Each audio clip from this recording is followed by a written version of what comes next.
주님의 이름으로 축복합니다.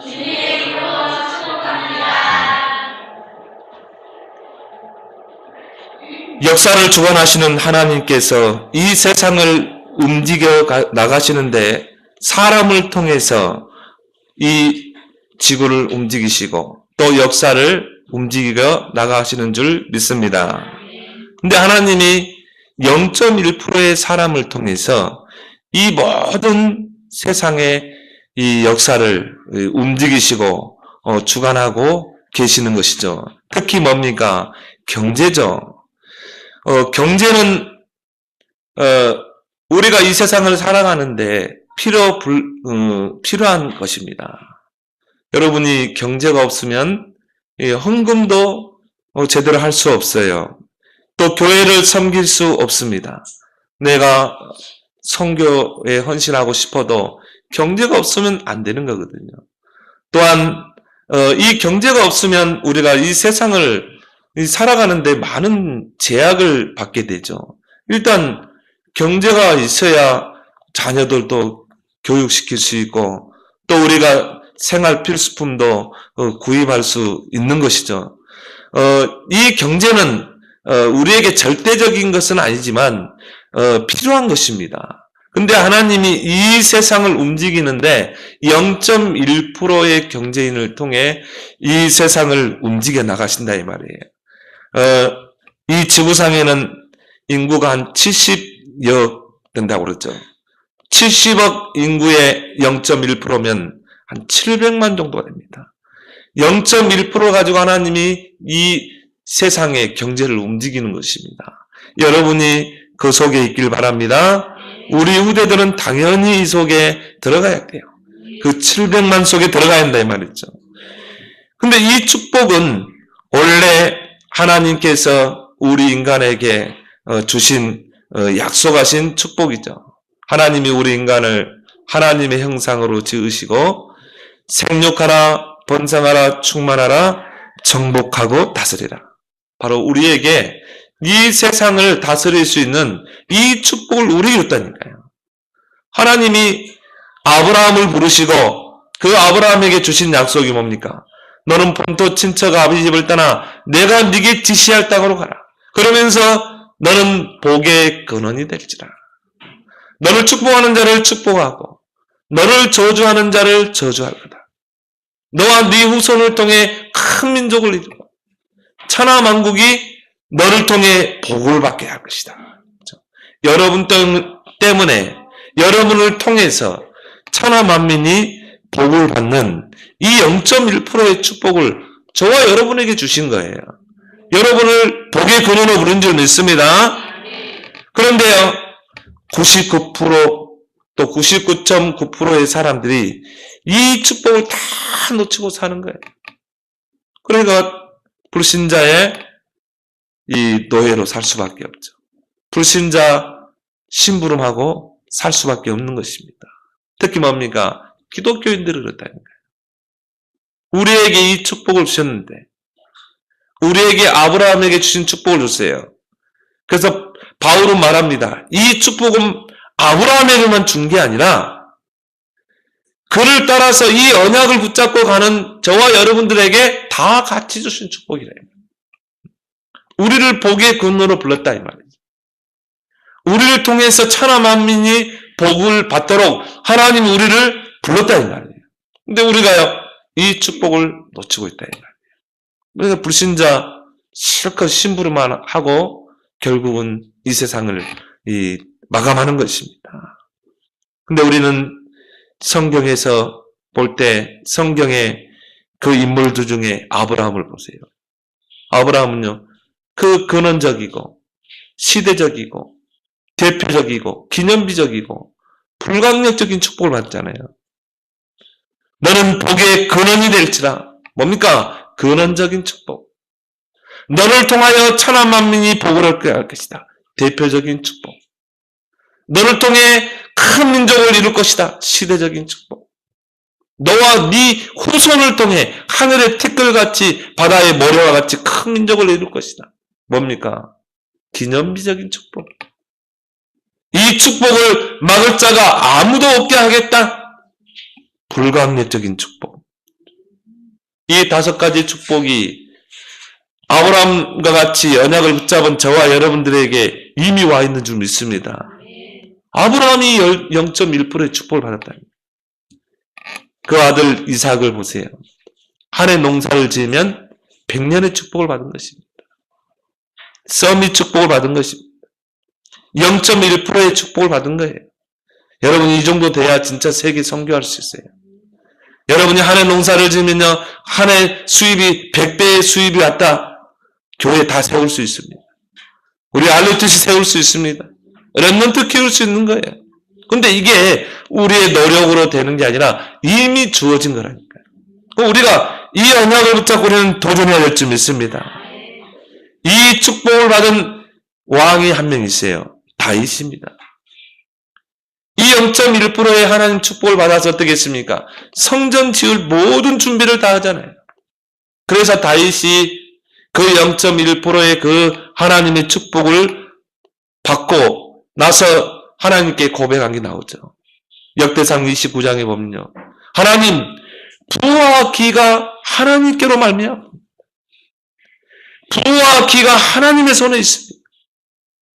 모든 사람을 크게 하고 강하게 하고 부하게 하는 게 하나님의 손에 있습니다. 경제의 모든 주권도 하나님의 손에 있습니다. 이게 진짜 응답을 맛본 사람이 하는 고백이에요. 그러면 어떻게 우리는 이 축복을 누릴 수 있을까? 이 0.1%의 주인공이 될 수 있을까? 여러분이 오늘 꼭 본문에서 찾아내길 바랍니다. 첫 번째 뭡니까? 언약의 흐름 속에 들어가야 돼요. 오늘 로마서 16장의 이 인물들이 언약의 흐름 속에 들어간 자인 것입니다. 하나님은 우리에게 언약을 주셨어요. 영원한 언약 그리스도. 성경의 창세기부터 계시록까지 쭉 흘러오는 게 뭡니까? 이 언약의 흐름이 뭡니까? 그리스도 아닙니까? 아담이 범죄했을 때 창세기 3장 15절 여자의 후손을 보낼 것이다. 그 여자의 후손이 뱀의 머리를 상하게 할 것이다. 이게 언약이거든요. 이 언약이 구약을 통해 쫙 흘러오잖아요. 이게 신약에 와서는 주는 그리스도시요 살아계신 하나님의 아들이십니다. 이 언약이 초대교회로 이 언약이 저와 여러분들에게 와 있는 줄 믿습니다. 여러분이 그리스도가 아니면요 절대 재앙 못 막습니다. 그리스도가 아니면 삶 저주를 막아낼 수 없어요.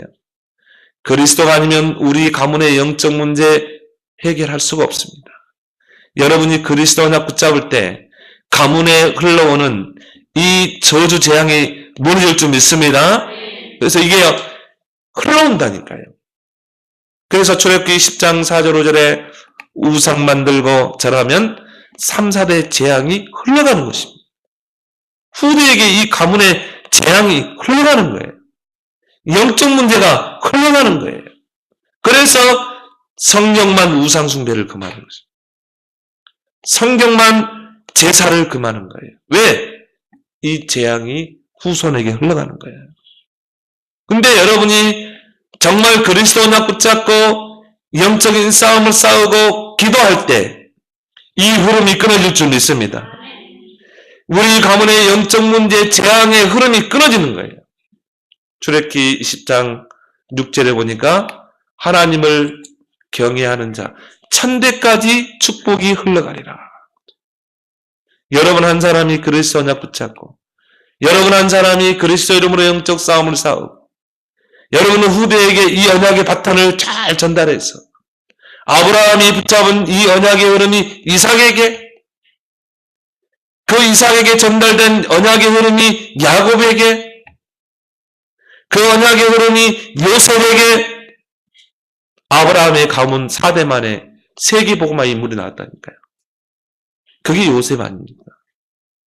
이 언약의 흐름이 우리 가문을 통해 나를 통해 후손에게 흘러가야 되는 것입니다.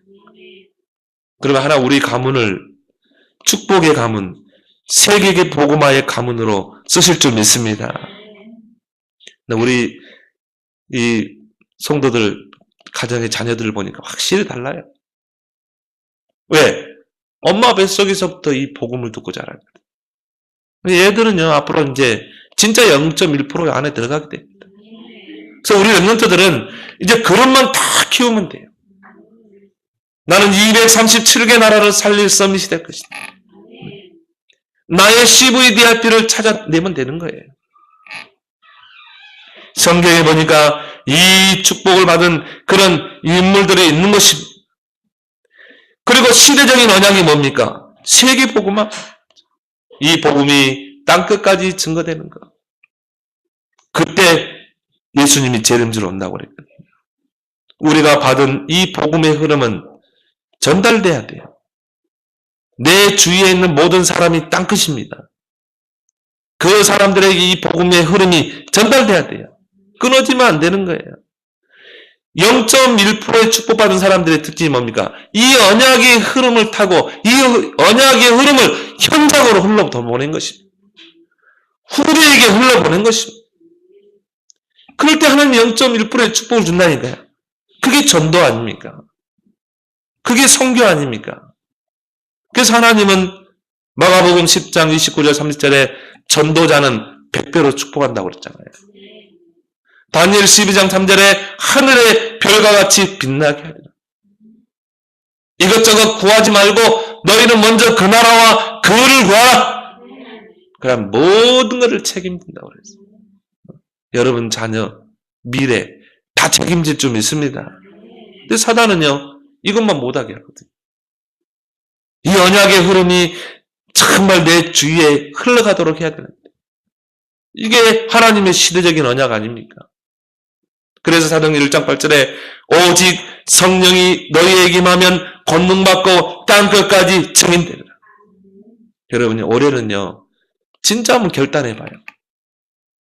내가 붙잡은 이 복음의 흐름을 나는 현장으로 흘러보낼 것이다. 진짜 언약 붙잡아보세요. 하나님이 여러분의 0.1%의 축복을 준비해놨다니까요. 아브라함에게 약속된 건 우리에게 그대로 약속된 거라니까요. 왜? 아브라함은 우리의 영적인 조상이기 때문에 그 축복이 우리에게로 흘러오는 것입니다. 그리고 말씀의 언약이죠. 하나님은요, 말씀을 통해 언약을 성취시켜 가잖아요. 특히 강단의 말씀.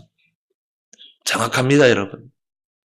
강단은 나에게 정확한 시간표 속에 주어져요.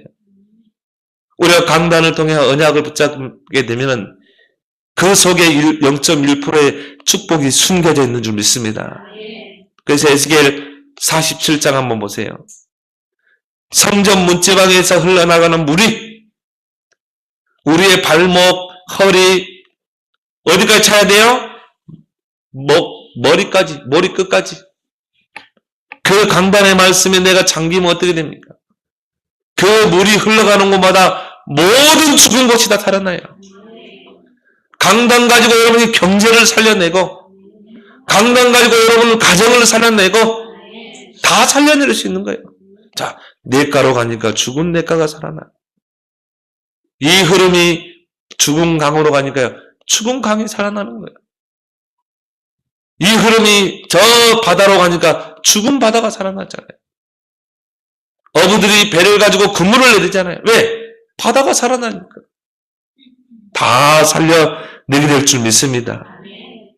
근데 여러분이 이 예배를 소중하게 여기지 않고, 여러분 교회 문 탁 열고 나갈 때 잊어버렸다. 그러면 이게 흘러가지 않는 거예요.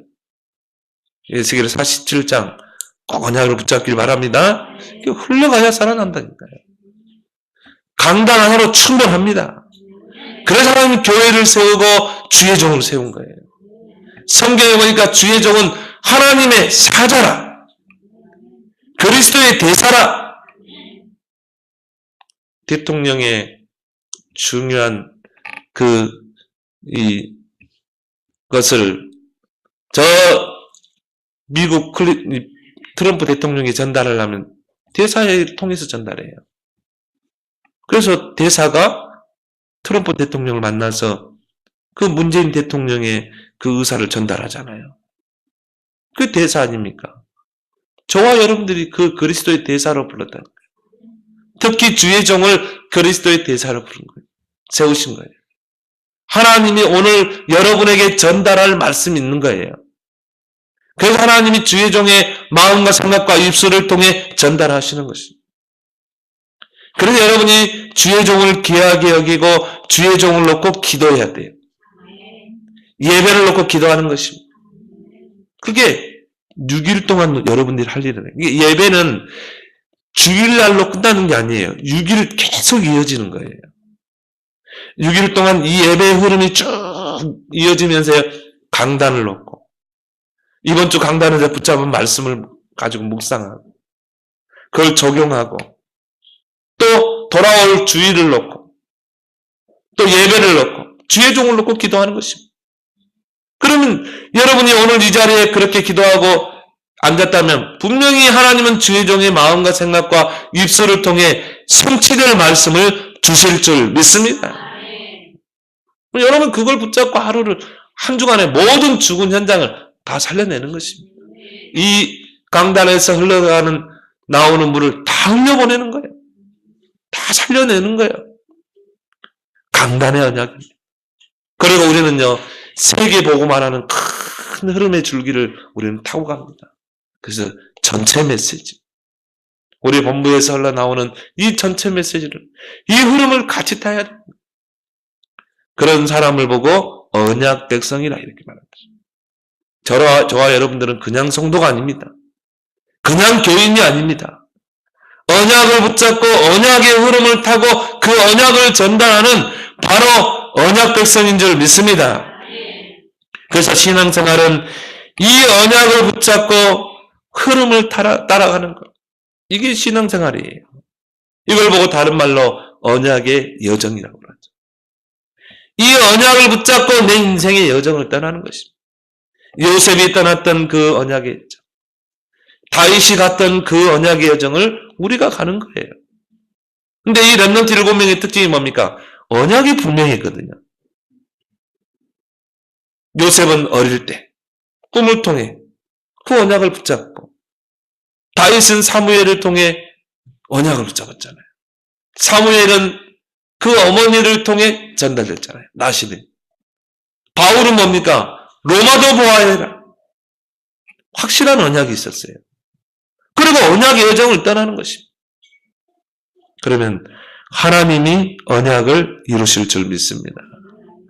언약을 주신 하나님이 나와 함께 하셔서 그 언약을 하나님이 이루시는 줄 믿습니다. 우리가 이루는 게 아니라니까요. 여러 가지 문제, 사건, 또 만남 속에서 하나님이 그 언약을 이루어 나가신다 이 말이에요. 그래서 예레미야가 시대들의 감옥에 갇혔는데 자칫하면 우리가 거기서 속을 수 있거든요. 왜 나에게 이런 문제? 아닙니다. 그 자리가 언약이 이루어지는 자리라. 그래서 하나님 뭐라고 그럽니까? 예레미야 33장 2절에 보니까 일을 행하시는 여호와, 그것을 지어 성취하시는 여호와, 네가 비록 감옥에 갇혀 있느냐? 그 자리가 언약이 성취되는 자리라 이 말이에요. 그래서 너는 그 자리에서 부르짖으라는 것입니다. 여러분이 언약을 붙잡고 언약의 여정을 떠나는데 내 현실에 여러 가지 문제가 오고 위기가 오고 또 정말 그런 환난도 올 수 있어요. 근데 여러분이 그 언약의 눈으로 그걸 보게 되면 이게 언약을 이루어가는 과정일 뿐이에요. 그래서 우리는 문제가 없다는 것입니다.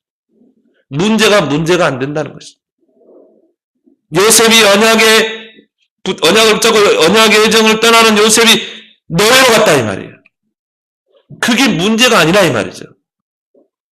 그거는 하나의 언약을 이루는 과정이다 이 말이에요. 요셉은 그걸 알았다 이 말이죠. 그래서 요셉이 그 자리에서 형통한 축복을 누리잖아요. 왜요? 그 언약을 주시고 그 언약을 성취할 하나님이 요셉과 함께 하잖아요.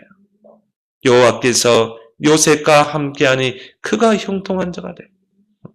어때 보면 하나님이 중요한 언약은 문제 속에서, 사건 속에서 이루시는 줄 믿습니다. 여러분이 문제를 보는 시각을 바꿔야 돼요. 여러분에게 위기가 있습니까? 어려움이 있습니까? 정말 여기에 중요한 하나님의 시간표가 있는 것입니다. 그래서 우리는 언약 붙잡고 기도하는 것입니다. 그러면 그것을 지어 성취하는 여호와, 너는 내게 부르짖으라 내가 네게 응답하겠고 네가 알지 못하는 크고 비밀한 일을 보이리라.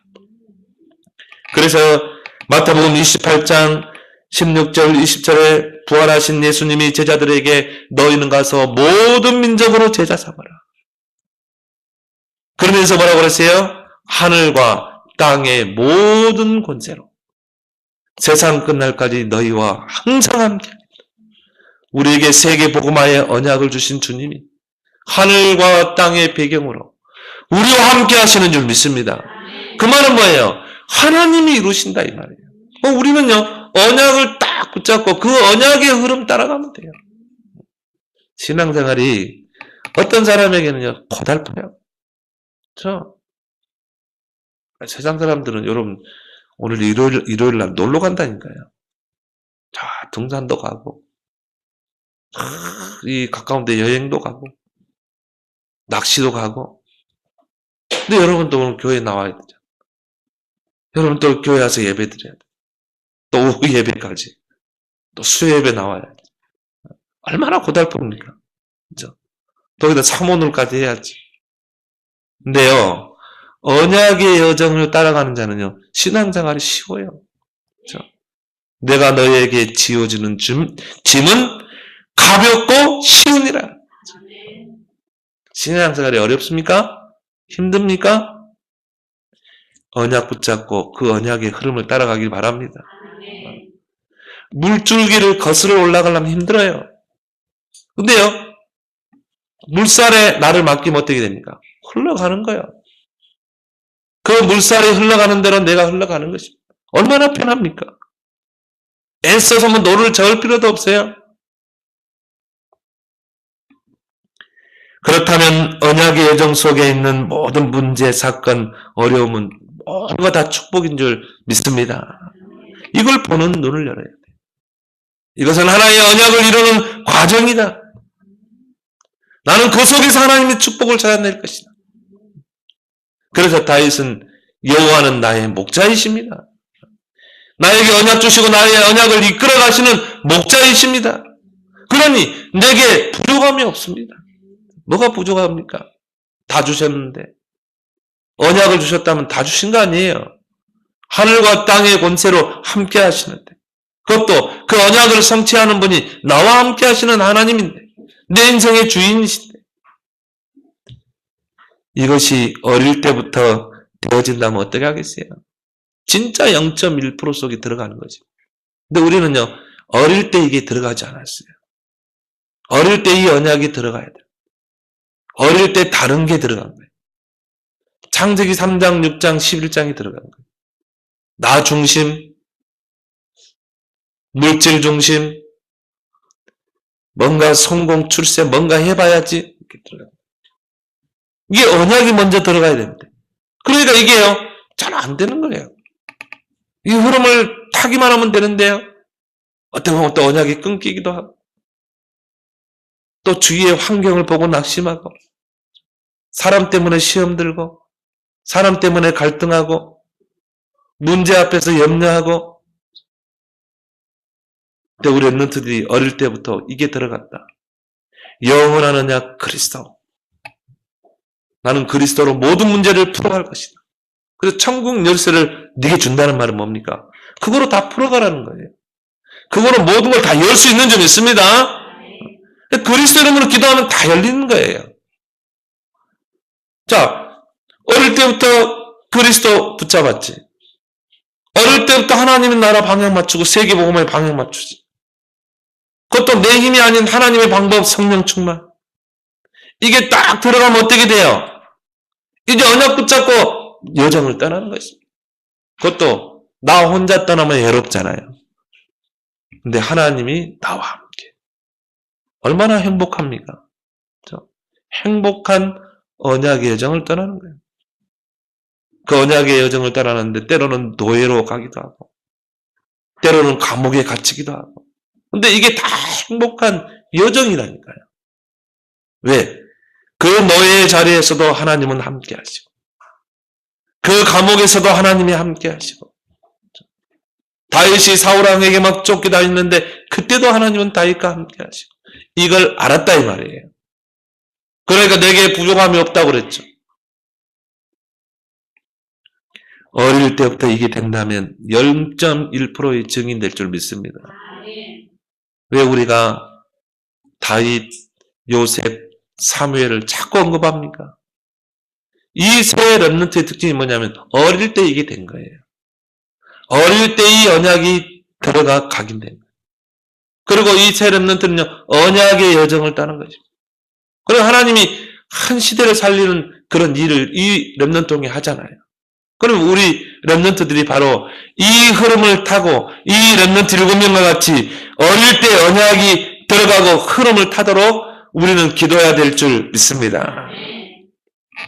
역사적으로 이 언약의 흐름이 이어졌다가 또 끊어졌다가 이게 계속 반복됐어요. 그래서 하나님이 아담이 범죄했을 때 바로 언약을 주셨죠. 창세기 3장 15절 여자의 후손이 뱀의 머리를 상하게 할 것이다. 그 말은 뭡니까? 장차 여자의 후손, 여자의 그 몸을 빌려서 구원자가 오실 것이다. 여자의 후손. 그 여자의 후손이 사탄의 권세를 깨뜨려 우리를 구원해낼 것이래요. 원시복음이라고 그러죠. 이 언약을 주신 거예요. 범죄한 아담에게 주신 거예요. 이 언약의 흐름이요 쭉 이어오다가 네피림 시대 때, 노아 시대 때 이 흐름이 끊어져 버린 것입니다. 그러나 네피림이 흑암 문화가 시대를 덮어버린 거예요. 어느 정도입니까? 하나님의 아들들이 다 언약을 놓친 거예요. 하나님의 아들들이 언약의 흐름을 다 놓치고 세상의 아름다움을 보고 다 시집가고 장가가고 거기에 완전히 동화돼가지고 정체성을 상실해버린 것입니다. 그럼 어떻게 돼요? 흑암 네피림이 시대를 덮어버린 것입니다. 하나님이 그 죄악의 관영함을 보고 사람 지으심을 한탄할 정도. 이 언약의 흐름이 끊어져 버린 것입니다. 노아를 통해 이 언약이 다시 흘러가죠. 근데 또 노아 이후에 바벨탑 운동이라죠. 또 언약의 흐름이 끊어진 것입니다. 그래서 하나님 없는 세상을 우리가 만들어내자. 바벨탑을 높이 쌓아서. 근데 하나님이 그것도 무너뜨리잖아요. 그때 하나님이 아브라함을 부르신 것입니다. 저 갈대아 우리에 있는 아브라함을 불러서 너는 본토 친척 아비 집을 따라 내가 네게 지시할 땅으로 가라. 그 지시할 땅이 그리스도가 오실 땅 아닙니까? 창세기 3장 15절에 그 언약이 성취될 땅으로 가라는 거죠. 그러면서 주신 약속이 너는 복의 근원이 될지라. 이 아브라함을 통해 언약의 흐름이 다 이어지는 것입니다. 성경에 보면요, 아브라함부터 요셉까지의 이 이야기가 길게 나와 있어요. 성경은 긴 시간을요, 한 줄로도 쓰기도 하고, 또, 한 사건을 길게 늘리기도 하고. 왜 그렇습니까? 언약 관점으로 쓰여졌기 때문에. 왜 아브라함의 그 가문, 아브라함, 이삭, 야곱, 요셉의 그 가문의 일대기를 길게 나열합니까? 언약이 전달됐다. 언약이 그 가문을 통해 흘러갔다. 아브라함을 통해 이삭에게로, 야곱에게로, 요셉에게로. 그래서 요셉 때 그 언약이 성취되잖아요. 그런데 요셉 이후로 이 언약이 렘넌트에게 전달되는데 크게 전달이 안 된 거예요. 요셉이 세계복음 했습니다. 한 가지 못한 게 렘넌트 운동을 못한. 요셉을 알지 못한 새 왕이 애굽에 등장하죠. 그 바로 왕이 이스라엘을 노예로 삼아버렸어요. 왜? 언약의 흐름이 끊어지면 그래요. 언약의 흐름이 끊어지면 노예되고 포로되고 속국되고 재앙이 임하는 것입니다. 400년 동안을 재앙, 노예로 살다. 그때 하나님이 모세를 부르십니다. 그것도 80세의 모세. 그리고 모세에게 그 언약을 붙잡고 회복하게 하죠. 그게 출애굽기 3장 18절 아닙니까? 피 제사를 드려라.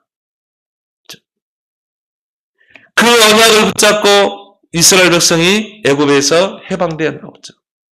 그리고 이제 광야길을 가고 가나안을 목전에 두고 이제 광야길을 걸어갑니다.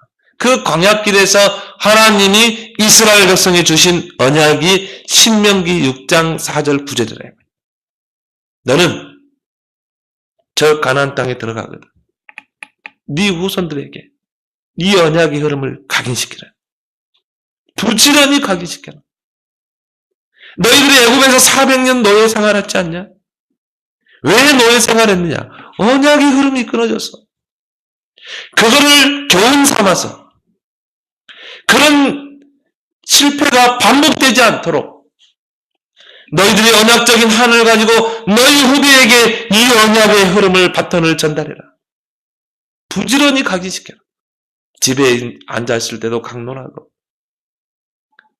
집 밖에 오고 나갈 때도 문설주 문인방에 기록하고 너희 자녀들의 손목에다가 아예 그냥 말씀에 띠를 띄우고 묶어줘서 그 말씀 가지고 언약 가지고 살도록 하고 이마에다 붙여가지고 그 이마에다 하나님 말씀 새겨서 그 말씀을 가지고 언약 따라 살도록.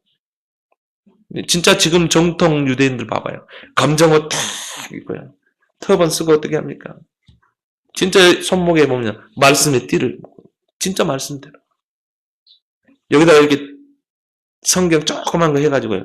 이렇게 귀에다 묶어가지고. 그래가지고 정식기도 할 때 이렇게 보잖아요. 보고 정식기도. 정통 유대인들은 지금도 그렇게 합니다. 지금 문설주에다가 말씀 기록해놓고. 이게 또 어떤 그 젊은 성도가요. 남편 직장 갈 때 도시락을 싸주는데 도시락에다 꼭 스티커에다 하는 말씀을 하나 다 기록해주고 보는데 이 말씀 하루 종일 묵상하라. 참나 지혜로운 성도라고 봐요. 여러분 자녀 도시락 싸주잖아요. 복음성구 하나요? 스티커를 탁 도시락에다 붙여줘봐. 하루 종일 그 말씀을 묵상하도록, 그 말씀을 새기도록, 그 말씀의 흐름을 타고 살도록. 그게 우리 자녀를 1% 속에 들어가게 하는 비밀인 줄 믿습니다. 부지런히 새기라는 거예요. 그렇게 해서 이제 가나안에 정착하게 되죠. 근데요, 이 언약이 또 놓친 거예요, 흐름이. 어떻게 됩니까? 포로로 또 가게 되죠. 포로로 잡혀가게 되죠. 그때 하나님 이사야 선지자를 통해 다시 언약의 흐름을 붙잡게 하죠. 이사야 7장 14절에 처녀가 잉태하여 아들을 낳을 것이요. 그 이름을 임마누엘이라. 언약을 다시 회복하고 거기다 하나 더 붙여서 언약을 줬어요. 그게 이사야 6장 13절입니다. 밤나무, 상수리나무가 다 배임을 당했다. 구루터기는 남는 것처럼. 바로 하나님의 거룩한 시 구루터기를 세워라. 후대를 세워라. 너희들의 그 포로된 거 70년 동안 포로로 잡혔지 않냐. 그거를 또 교훈 삼아 이제 언약 붙잡고 이 언약을 전달할 구루터기를 세우라는 거죠. 이게 렘넌트인 줄 믿습니다. 이 구루터기란 말이 남은 자란 말이에요. 밤나무, 나무가 배임을 당해도 거기에서 싹이 나잖아요. 그게 자라잖아요. 남은 자. 렘넌트 언약을 준 것입니다. 그렇게 해서 이스라엘 백성이 포로에서 또 귀환하게 됩니다. 그리고 언약이 또 흘러옵니다. 또 놓친 거예요. 계속 반복되죠. 흐름이 끊어지니까요. 이스라엘에는 계속 전쟁이 일어나고 결국 로마를 하나님이 강대국이 되게 해서요. 속국되게 하잖아요. 예루살렘 성전이 완전히 해파되고 그리고 이스라엘은 또 속국이 됩니다.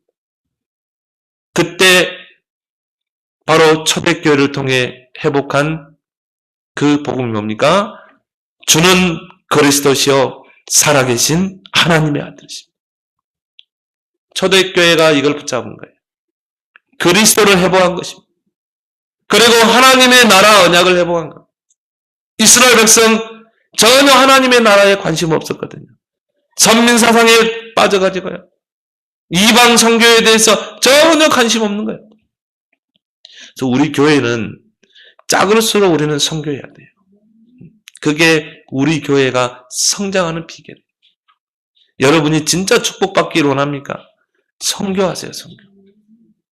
진짜 선교를 마음에 담고 헌금해봐요.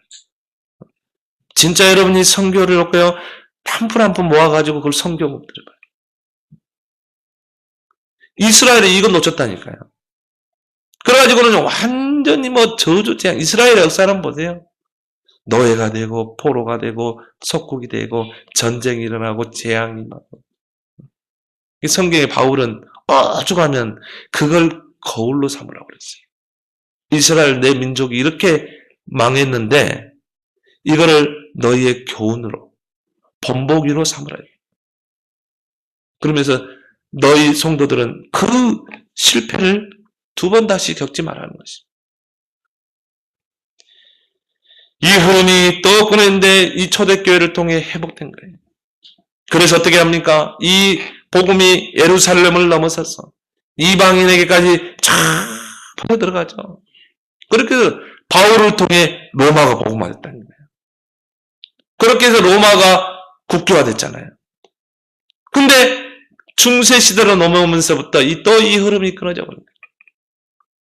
중세시대사를, 중세교회사를 읽어보면요. 진짜 복음이 하나도 없어요. 막 교황의 권위가요. 하나님보다도 높아지고 점점 성경에서 복음을 제거합니다. 마리아를 막 높이고요. 그래서 중세 캐톨릭의 그 성화를 보세요. 마리아가 예수를 안고 있잖아요. 예수는 어떻게 해서 축소를 시켜요. 마리아의 머리에는 성체가 2개가 있어요.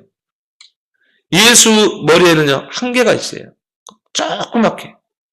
어떻게 해서라도 예수를요, 감춥니다. 그리고 예수는 친절하게 십자가에 피 흘려 죽은 자로 표현되고 있어요.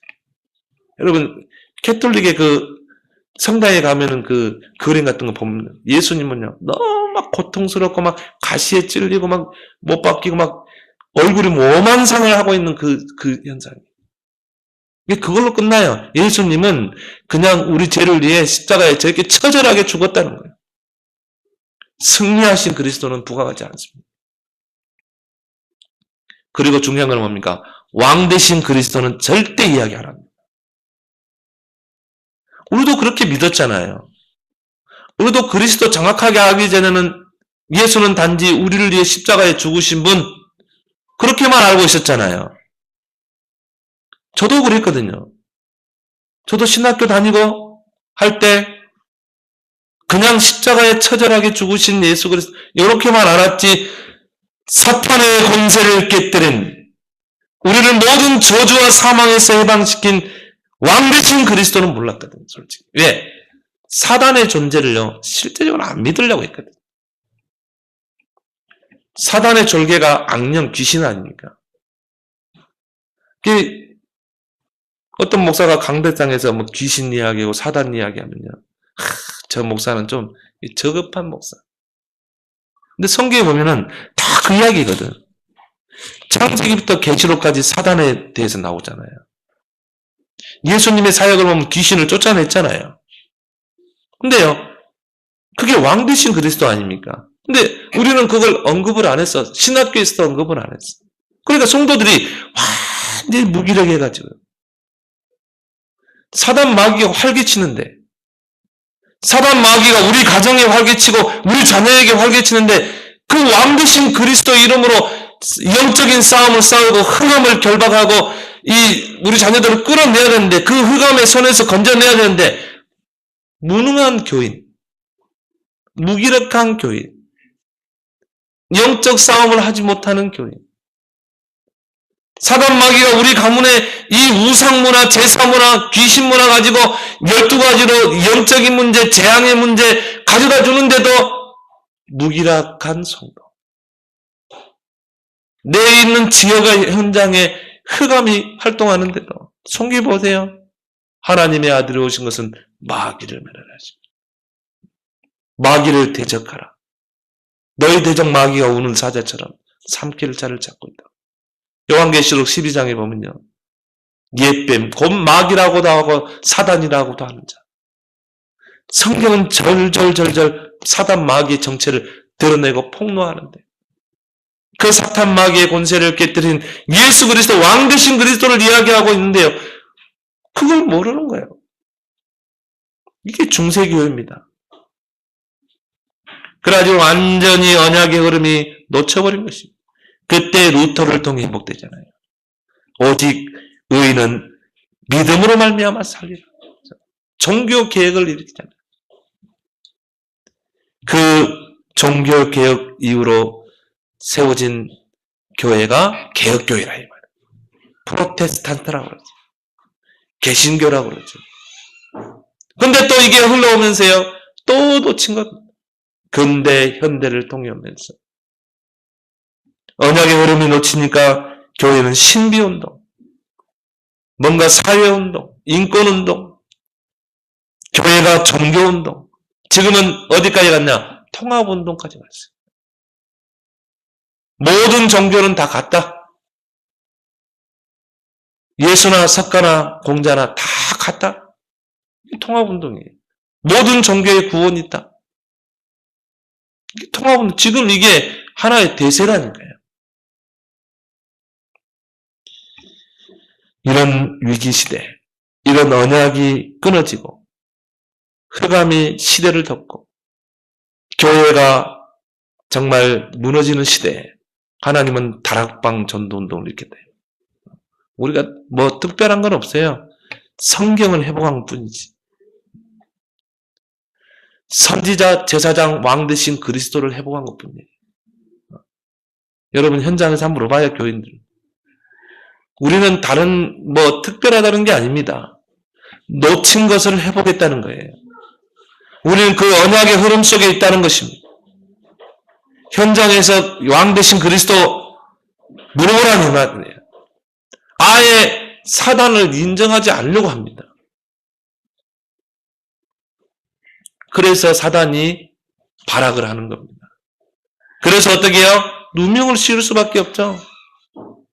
초대교회를 누명을 씌웠잖아요. 그러니까 우리를 누명을 씌울 수밖에 없는 것입니다. 이 앞번 주에 이 제23차 세계 선교대회가 있었거든요. 내가 거기 딱 이제 중앙아시아 팀들 모이는데 참석했는데 불가리아에서 두 분의 목사님이 오셨어요. 현지 목사님.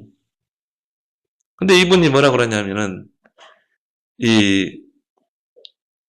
저 동유럽에는 전혀 복음이 없다는 거예요. 그래서 자기가 어릴 때에는 마리아가 예수를 이렇게 안고 있는 이런 그림도 있었는데 지금은 아예 예수가 없다네요. 예수가 없고 마리아만 있대요. 마리아만 있고 이게 마리아 위에 또 오로라만 있고. 그러니까 동유럽에는 이제 그리스도가 하나도 없고 자기는 어릴 때부터 이 기독교에 대해서 어떻게 배웠냐면은 예수님은 약자들, 소외된 자, 이들을 위해서 오셨고 그분은 정말 그 인권을 부르짖고 해방을 부르짖다가 로마에 처형당했다는 거예요. 그거로 끝이에요. 그러니까 자기는 예수님을 본받아서 선행하고 구제하고 어려운 사람 도와주고 이게 바로 기독교의 의무라고 생각했다. 이게 그리스도가 전혀 없는 거죠. 자기는 그렇게 해서 목사가 됐고 거기에 방금 선행, 구제, 또 인권 그거 하고 나왔는데 어떤 선교사님이 와가지고요 계속 그리스도만 이야기하더래요. 예수님이 바로 그리스도다. 선지자, 제사장, 왕 되신 그리스도다. 특히 왕 되신 그리스도를 그렇게 강조하더래요. 사탄 마귀의 권세를 깨뜨리는 왕이다. 악한 영들을 결박한 왕이다. 자기는 그렇게 성경을 읽고 목사인데도 사단 마귀의 존재를 실제적으로 하나의 신화적인 존재로 믿었다. 큰일이죠. 이게 동유럽이라 이 말. 하나님이 하나의 신화라. 이게 추상적인 분이라. 이 사단 마귀가 하나의 추상적인 존재라. 그러니 이 왕 되신 그리스도를 알 리가 없죠. 요한일서 3장 8절에 하나님의 아들이 오신 것은 마귀의 일을 멸하라 하십니다. 근데 실제적으로 안 믿은 거예요. 근데 이 목사님은 만나면 왕 되신 그리스도, 제사장 되신 그리스도, 선지자 되신 그리스도, 그리고 전도해야 된다. 저 불가리아 살려야 된다. 처음에는 막 듣기가 싫더래요.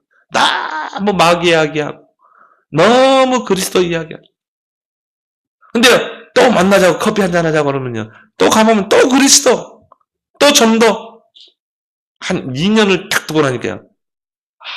내가 놓쳤구나. 이 그리스도 놓쳤구나. 이분이 그때부터 자기가 가지고 있는 걸 다 버린 거예요. 싹 버리고 13군데 교회를 다 스탑시켰더라고요. 나는 이제 오직 복음 속으로 들어가. 이 선교사님과 이제 계속 복음을 듣고, 그리고 이번 선교대회로 왔더라고요. 그분이요, 눈물 찌면서 그 이야기를 해요. 우리 동료로 불렀고 기도해달라는 거예요. 아예 그리스도가 없다는 거예요. 아예 복음이 없는 거예요. 마리아만 부각되고. 그래서 우리는 오직 그리스도 붙잡고 나온 줄 믿습니다. 그게 다락방 전도운동이라니까요. 우리는 초대교회 전도운동을 회복하자는 거예요. 사도행전 5장 42절에 저희가 날마다 성전에 있든지 집에 있든지 예수가 그리스도라 가르치기와 전도하기를 그치지 아니하니라. 이 다락방 전도운동을 통해 이 언약의 흐름을 회복한 것입니다. 주는 그리스도시요 살아계신 하나님의 아들이십니다.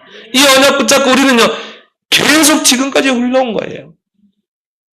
전도자를 따라서. 근데 저는요 앞으로 이제 우리 1세대들이 우리 유목사님과 우리 1세대들이 다 죽고 나면 이제 또 반복되겠지. 또 언약의 흐름이 끊어지겠지. 그래서 이 언약의 흐름을 우리 1세대를 넘어서 우리 후대까지 계속 이어가자는 운동이 렘넌트 운동인 줄 믿습니다. 이게 할루트시 운동입니다. 우리 여러분 여름에 WRC 세계 렘넌트 대회 하잖아요. 그러면요 전 세계에 흩어진 렘넌트들이 한 2만 명 넘게 모인다니까요. 왜 하나님이 그 운동을 이렇게 합니까? 그 3박 4일 그 기간 참여하려고 200만 원 항공기 들여서 온다니까요. 렘넌트들이. 돈을 아껴가지고 온다니까요. 3박 4일 그 집회, 그럼 뭐 별 내용도 없어요. 덥기만 하지. 근데 왜 하나님이 그 3박 4일 동안 그 렘넌트에 하는데 전 세계 렘넌트를 모이냐, 이 말이에요. 전 세계에 흩어진 렘넌트들이 모일 때, 이 언약이 전 세계로 흩어 들어간 줄 믿습니다. 이 언약을 렘넌트 붙잡고 다시 이제 자기 현장으로 들어가서 이 언약이 전달되는 것입니다. 이 언약이 흘러 들어가는 거예요. 이게 해가 갈수록 더 많아지는 거예요. 왜 이런 운동을 해야 됩니까? 의미를 알기 바랍니다. 올해는 여러분이 진짜 한번 다 가봐요, 같이. 진짜 한번 가서 한번 봐요. 이거는 인위적으로 사람들이 모이는 게 아니에요. 이건 하나님 모이는 거거든요.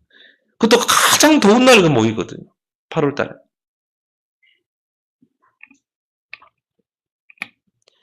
이 언약의 흐름을 따라가는 0.1%의 렘넌트 서밋을 세우는 일에 우리는 생을 걸어야 할 줄 믿습니다. 그래서 이제 또 3월 9일 되면 강북 초신 청신 개강을 합니다. 또 이렇죠. 왜 거기를 또 보내야 되나?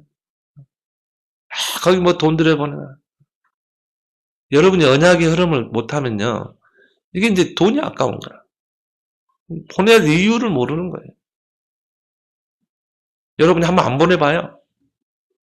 그럼 여러분이 이제 애들이 크면요. 이 흐름을 타는가 보세요. 절대 안 탑니다. 대학 돼가지고 잠수하는 애들이 얼마나 많은데. 세상 나가가지고 헤매는 애들이 얼마나 많은데. 이들이 우리 부모 품을 떠났을 때 이들이 그 흐름을 따라가도록 해줘야 돼. 내일은 렘넌트 연합 수련회가 있습니다. 왜 보내야 됩니까? 애들이 시대를 보는 눈이 열려야 되거든요. 사단이 어떻게 이 흑암의 언약으로 이 아이들을 사로잡고 있는지 봐야 된다 이 말이에요. 각인 전쟁입니다. 그래서 하나님이 우리에게 이 언약의 흐름을 타도록 우리를 부르신 줄 믿습니다. 근데 두 번째 보니까 하나님과의 이명계약이 있었어요. 얘들은. 그래서 오늘 여기 보면은 보호자, 또 식주인, 사랑하는 자, 수고하는 자, 친척, 또 저들은 내 목숨을 위하여 자기들의 목이라도 낸다는 거예요. 이 별명이 나옵니다. 바울이 붙여준 별명이거든요. 근데 이름보다 별명을 먼저 했어요. 이거는 뭡니까? 바울의 기도 속에 있었다. 이 말. 아, 저는 바로 저 사람은 식주인. 여기 보면은 23절에 나와 온 교회를 돌보아주는 가이오. 개혁성경이 잘 번역됐어요. 나와 온 교회 식주인. 다 먹여 살릴 만큼. 오늘 여기 2절에 보니까 뭡니까? 보호자. 베베는 보호자의 역할을 한다. 전도자를 보호하고 굉장히 영향력이 있는 여자였던 것 같아요. 오늘 3절, 4절에 보니까 브리스길라와 아굴라 동역자로 나오죠. 그들은 내 목숨을 위하여 자기들의 목이라도 내놓을 자. 주의 종 전도자를 위해 목이라도 내놓을 자. 동역자. 이런 별명들이 나옵니다. 이 사람들이 0.1% 속에 들어간 사람입니다. 이 사람들이 바울이 전도하는데 선교하는데 방패 역할을 해준 것입니다. 왜요? 0.1%에 들어간 사람들이에요. 이들은요 하나님과의 분명한 언약 이명계약이 있었던 것입니다. 그래서 하나님이 이 사람들을 통해서 하나님은 세계복음화 역사에 이룬 줄 믿습니다. 여러분이 이 이명계약을 꼭 찾아내길 바랍니다. 나는 식주인이 될 것이다. 나는 바울과 이 브리스길 아굴라처럼 정말 복음의 전도자를 위하여 생명 건 제자가 될 것이다. 나는 전도자의 보호자가 될 것이다. 나는 복음을 위해 수고하는 자가 될 것이다. 이명계약을 찾아냅니다. 계약이란 말은 뭡니까? 당사자 간에 맺는 약속 아닙니까? 내가 이렇게 하면 이렇게 해주겠다. 창세기 28장에 보면요. 이 야곱이 형을 피해서 그 라반의 집을 향해 가는데 밤이 된 거예요. 얼마나 도망을 했는데 지쳐가지고 밤에 그 들판에서 돌베개를 베고 자는데 환상 중에 하나님의 사닥다리가 땅에서부터 하늘로 솟아있고 그 위에 천사가 오르락 내려가는데 거기서 하나님의 음성이 들리죠. 야곱아, 네가 그 누운 자리를 내가 너에게 주겠다. 그리고 내가 너를 떠나지 않겠다. 너를 땅의 티끌같이 큰 민족을 이루고 동서남북이 너를 통해 복을 받을 것이다. 그리고 내가 너에게 작정한 그 언약을 이루기까지 너를 떠나지 않겠다. 너를 보호하겠다. 야곱이요. 거기서 큰 은혜를 받고요. 아, 여기가 바로 하나님의 집이었구나. 그 말은 뭡니까? 하나님을 늘 나와 함께 하셨구나. 하나님을 늘 나와 동행하셨구나. 여기가 바로 하나님의 집이구나. 그러면서요, 그 자기가 배웠던 돌을 세워놓고 거기다 기름을 붓고 하나님과 계약을 맺습니다. 이만. 하나님, 내가 그 외삼촌의 집에 가서 하나님이 이루시는 계획하신 일을 다 이루고 내가 아버지 집에 안전하게 돌아오게 하신다면 이 돌을 세운 이곳이 바로 하나님의 집이 될 것입니다. 그리고 내가 하나님이 주신 축복 중에서 10분의 1을 하나님께 드리겠나이다. 계약을 맺게 되죠. 근데요, 그 계약을 하나님이 이루셨어요. 야곱을 0.1% 속에 축복하신 거죠. 그래서 그 야곱이 돌을 세워놓고 기름 부었던 그곳에 성전이 지어지잖아요. 그 솔로몬을 통해 성전이 지어집니다. 하나님의 집이 된 거죠. 하나님과 내가 맺은 언약은 반드시 이루어지는 줄 믿습니다. 중요한 것은 뭐예요? 여러분이 그걸 찾아내는 거예요. 하나님과의 이명계약을 찾아내는 거예요. 나는 237개 나라를 선교할 수 있는 하나님, 나에게 이 축복을 주옵소서. 그럼 내가 정말 이 하나님이 주신 축복 가지고 나는 237개 나라를 살릴 것입니다. 진짜 찾아내길 바랍니다. 마지막은 뭡니까? 박해 속에서 유일성의 응답을 누린 자입니다. 사도들이 순교당한 후에 대대적인 박해가 시작됩니다. 로마 황제 10명이 일어나세요. 기독교를 박해하고 기독교인 잡아서 십자가에 못 박고 불에 태워서 죽이고. 근데 진짜 응답은 이때 일어나요. 진짜 응답은 핍박 속에서 일어납니다. 오늘 2절에 보면요, 보호자가 나옵니다. 이 베베는요, 바울을 철저하게 보호했어요. 힘이 있어야 보호할 수 있잖아요. 힘이 없으면 보호 못합니다. 또 3절, 4절에 보니까 생명건 동역자가 나옵니다. 이 브리스길라 아울라는 바울을요, 목까지 내놓으면서 보호했어요. 그리고 오늘 23절에 보니까 십주인 가이요. 정말 바울이 세운 교회를 다 먹여 살릴 만큼 경제의 그런 뒷받침을 다 한 것입니다. 근데 오늘 여기 23절에 보니까 이 성의 재무관 에라스도와 형제 구하도도 너희에게 문안하니라. 재무관이라고 나오죠. 재무관이라 말하면 재무장관이죠. 지금으로 말하면 기획부 장관. 그러니까 이런 실력 있는 사람들이 0.1% 들어간 엘리트들이 바울을 다 감싸고 보호한 것입니다. 그렇게 해서 바울이 로마에 가게 되는데 원래는 저 지하 감옥에 갇혀야 되거든요. 근데요, 이 사람들이 바로 이제 바울을 보호하죠.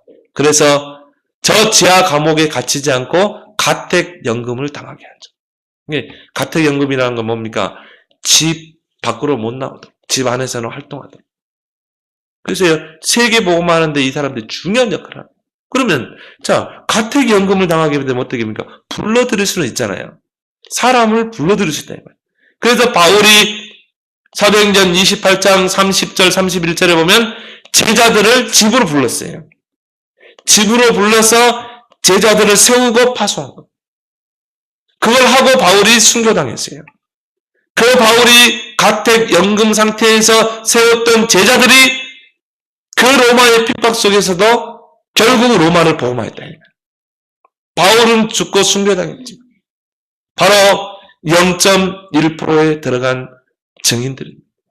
박해 속에서도 유일성의 응답을 찾아 누린 자들. 바로 여러분들이 그 주역이 되길 바랍니다. 그래서 오늘 정말 이 로마서 16장에 너무 많은 인물들이 나와가지고 제가 12절로 끊었어요. 여기 27절까지 쭉 이름들이 나오죠. 사랑하는 자, 인정받는 자, 친척. 이 사람들이 0.1% 속에 들어간 사람입니다. 이 사람들이 바울이 죽고 난 후에 로마를 복음한 사람. 바로 여러분들이 이 축복의 0.1%의 증인되기를 예수 그리스도로 축원합니다. 하나님 아버지, 99.9% 사람들이 하나님이 약속하신 그 축복을 다 놓치고 헤매고 있고 불신자의 심부름을 하고 있는데 우리는 언약의 흐름을 타고 또 하나님과의 이명계약을 찾아내고 우리의 환경 속에서 흔들리지 않고 유일성의 응답을 찾아서 0.1% 속에 들어가 한 시대를 살려내고 또 후대를 키워 세계복음화의 발자취를 남기는 증인들이 다 되게 하여 주옵소서. 예수님의 이름으로 기도드리옵나이다. 아멘.